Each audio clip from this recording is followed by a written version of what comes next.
ಇವತ್ತು ನಾನು ಗೌಜ್ಲಕ್ಕಿ ಕಬಾಬ್ ಮಾಡಬೇಕು ಅಂತ ಅಂದ್ಕೊಂಡಿದ್ದೀನಿ.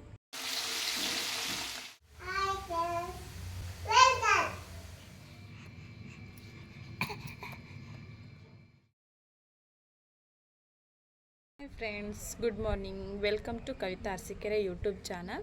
ಇವತ್ತು ನಾನು ಹೆಲ್ತಿಗೆ ತುಂಬ ಒಳ್ಳೆಯದಾಗಿರುವಂಥ, ಟೇಸ್ಟ್ ಕೂಡ ತುಂಬ ಚೆನ್ನಾಗಿರುವಂಥ ಗೌಜ್ಲಕ್ಕಿ ಕಬಾಬ್ನ ಮಾಡಬೇಕು ಅಂತ ಅಂದ್ಕೊಂಡಿದ್ದೀನಿ. ಈ ರೆಸಿಪಿನ ನಾನು ನಿಮಗೂ ತೋರಿಸ್ಕೊಡ್ತೀನಿ, ನೀವು ಕೂಡ ಮಾಡ್ಕೊಳ್ಳಿ.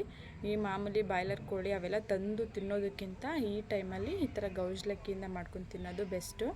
ಇದು ಕೋಳಿ ಅಂಗಡಿಲೆಲ್ಲ ಸಿಗುತ್ತೆ, ನೋಡಿ ತೊಗೋಬೇಕು ಅಷ್ಟೇ. ಈ ರೆಸಿಪಿನ ಹೇಗೆ ಮಾಡೋದು ಅಂತ ನಿಮ್ಗೆ ತೋರಿಸ್ಕೊಡ್ತೀನಿ, ಬನ್ನಿ ನೋಡೋಣ. ಯಾರೆಲ್ಲ ನನ್ನ ಚಾನಲ್ಗೆ ಇನ್ನೂ ಸಬ್ಸ್ಕ್ರೈಬ್ ಮಾಡ್ಕೊಂಡಿಲ್ಲ, ಪ್ಲೀಸ್ ಸಬ್ಸ್ಕ್ರೈಬ್ ಮಾಡ್ಕೊಂಡು. ಇದಕ್ಕೆ ನಾನು ಮಾರ್ಕೆಟಲ್ಲಿ 4 ಗೌಜ್ಲಕ್ಕಿನ ತರಿಸಿದ್ದೀನಿ. ಇದು ಕೋಳಿ ಅಂಗಡಿಯಲ್ಲೆಲ್ಲ ಸಿಗುತ್ತೆ. ಅದನ್ನೆಲ್ಲ ಕ್ಲೀನಾಗಿ ವಾಶ್ ಮಾಡಿ ತೊಳೆದು ಇಟ್ಕೊತೀನಿ.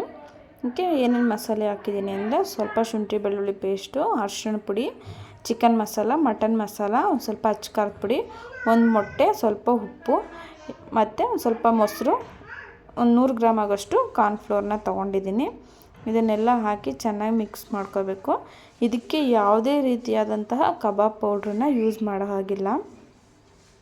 ಇದನ್ನೆಲ್ಲ ಹಾಕಿ ಇವಾಗ ಚೆನ್ನಾಗಿ ಮಿಕ್ಸ್ ಮಾಡ್ಕೊಳ್ಳೋಣ ಮಸಾಲೆನೆಲ್ಲ.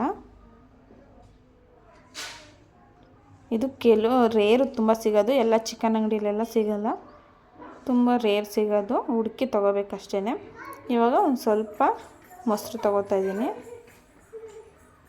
ಮೊಸರನ್ನ ಹಾಕಿ ಚೆನ್ನಾಗಿ ಇವಾಗ ಮಿಕ್ಸ್ ಮಾಡ್ಕೊಳ್ಳೋಣ. ಮೊಸರು ಇಲ್ಲ ಅಂತಂದರೆ ಒಂದು ಸ್ವಲ್ಪ ನಿಂಬೆಣ್ಣೆ ಹಾಕ್ಬೋದು, ಮೊಸರು ಹಾಕಿದ್ರೆ ಚೆನ್ನಾಗಿರುತ್ತೆ. ಚೆನ್ನಾಗಿದು ಕಲಸಾದ್ಮೇಲೆ ಒಂದು 100 ಗ್ರಾಮ್ ಆಗೋಷ್ಟು ಕಾರ್ನ್ಫ್ಲೋರ್ನ ತೊಗೊಂಡಿದ್ದೀನಿ. ಅದರಲ್ಲಿ ಅರ್ಧ ಆಗೋಷ್ಟನ್ನು ಹಾಕ್ತೀನಿ. ಇವಾಗ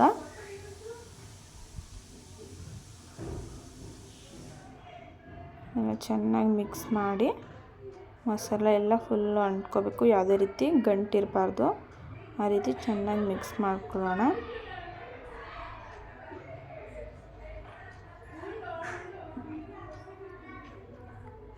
ಇವಾಗ ಇದಕ್ಕೆ ಒಂದೆರಡು ಸ್ಪೂನ್ ಆಗೋದಾದ್ರೂ ಸರಿ, ಅಡುಗೆ ಎಣ್ಣೆನ 1-2 ಸ್ಪೂನ್ ಆಗೋಷ್ಟು ಹಾಕಿ ಅದನ್ನು ಸೇರಿಸಿ ಚೆನ್ನಾಗಿ ಕಲಿಸ್ಬೇಕು. ನಾನು ಸ್ವಲ್ಪ ಹಾಕಿದ್ದೀನಿ ಅಷ್ಟೇ.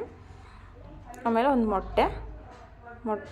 ಮೊಟ್ಟೆನೂ ಹಾಕಿ ಚೆನ್ನಾಗಿ ಕಲಸಿ ಮಸಾಲೆ ಎಲ್ಲ ಚೆನ್ನಾಗಿ ಮಿಕ್ಸ್ ಹಾಕಿದ್ರೆ ಅವಾಗ ಚೆನ್ನಾಗಿರುತ್ತೆ.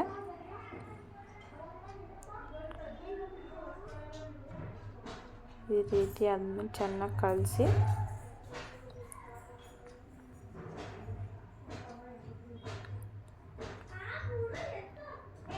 ಇದೆಲ್ಲ ರೆಡಿ ಆಯಿತು.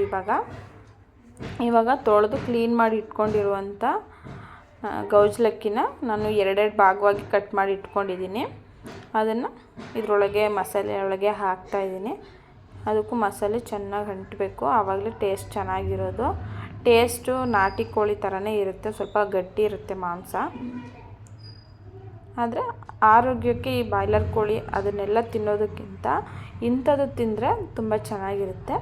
ಒಂದು ಸ್ವಲ್ಪ ಕಸ್ತೂರಿ ಮೇಥಿನ ಅದ್ರ ಮೇಲೆ ಉದುರಿಸ್ತಿದ್ದೀನಿ, ಅದು ಫ್ಲೇವರ್ಗೆ ಅಂತ ಅಷ್ಟೇ, ಫ್ಲೇವರ್ ಚೆನ್ನಾಗಿರುತ್ತೆ ಅಂತ. ಲಾಸ್ಟಿಗೆ ಇನ್ನೊಂದು ಸ್ವಲ್ಪ ಕಾರ್ನ್ಫ್ಲೋರ್ ಎತ್ತಿಟ್ಟಿದ್ನಲ್ಲ, ಅದನ್ನ ಮೇಲೆಲ್ಲ ಈ ಥರ ಉದುರಿಸ್ಬಿಟ್ಟು ಫ್ರೀಝರ್ಗೆ ಇಟ್ಬಿಡೋಣ. ಒಂದು 10-15 ನಿಮಿಷ ಇಟ್ಟರೆ ಸಾಕು. ನಾವು ಒಂದು ಟ್ರೈಪ್ಯಾಡು ಬುಕ್ ಮಾಡಿದ್ವಿ, ಅದು ಹೇಗಿದೆ ಚೆಕ್ ಮಾಡೋಣ ಅಂತ ಚೆಕ್ ಮಾಡ್ತಾಯಿದ್ದೀವಿ. ಈಗ ಅಷ್ಟರಲ್ಲಿ ಆಗಿದೆ ನೋಡಿ. ಫ್ರಿಜ್ಜಲ್ಲಿ ಇಟ್ಟಿದ್ದಕ್ಕೆ ಈ ಥರ ಇಡೋದ್ರಿಂದ ಮಸಾಲೆ ಅನ್ನೋದು ನೀಟಾಗಿ ಎಲ್ಲ ಕಡೆ ಅಂಟುತ್ತೆ ಅನ್ನೋದಕ್ಕೋಸ್ಕರ ಯಾವುದೇ ರೀತಿ ಕಬಾಬ್ ಮಾಡಿದ್ರೂ ಈ ಥರ ಇಡಿ. ಒಂದು ಕಡೆ ಎಣ್ಣೆ ಕಾಯಕ್ಕಿಟ್ಟಿದ್ದೆ, ಇವಾಗ ಅದನ್ನೆಲ್ಲ ಎಣ್ಣೆ ಒಳಗೆ ಡಿಪ್ ಮಾಡ್ತಾಯಿದ್ದೀನಿ.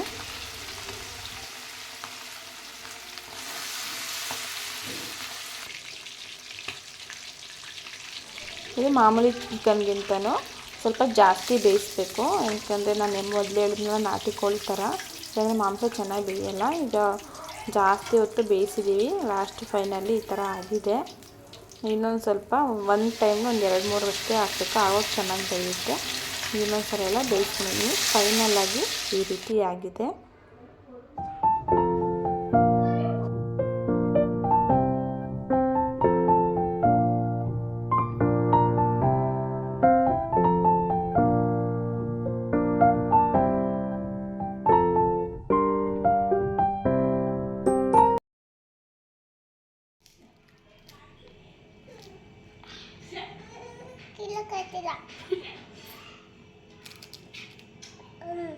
ಸೂಪರ್.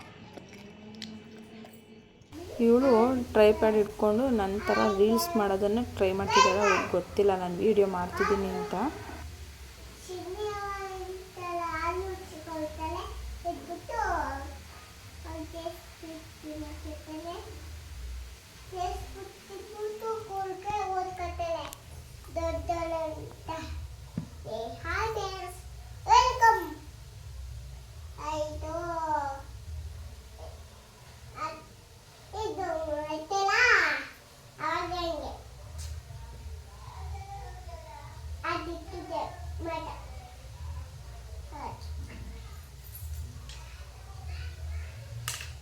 ಅಕ್ಕ ತಂಗಿಯ ಬಂದ ನೋಡಿ ಹೇಗಿದೆ ಅಂತ. ಅವಳಿಗೆ ದೊಡ್ಡೋಳ ಕಂಡ್ರೆ ಇಷ್ಟ.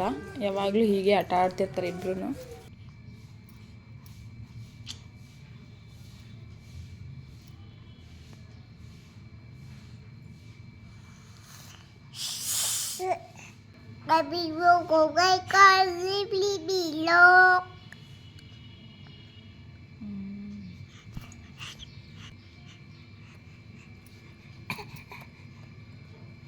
ಇವತ್ತಿನ ವಿಡಿಯೋ ನಿಮಗೆಲ್ಲ ಇಷ್ಟ ಆಗಿದೆ ಅಂತಂದರೆ ಪ್ಲೀಸ್ ಲೈಕ್ ಮಾಡಿ, ಶೇರ್ ಮಾಡಿ.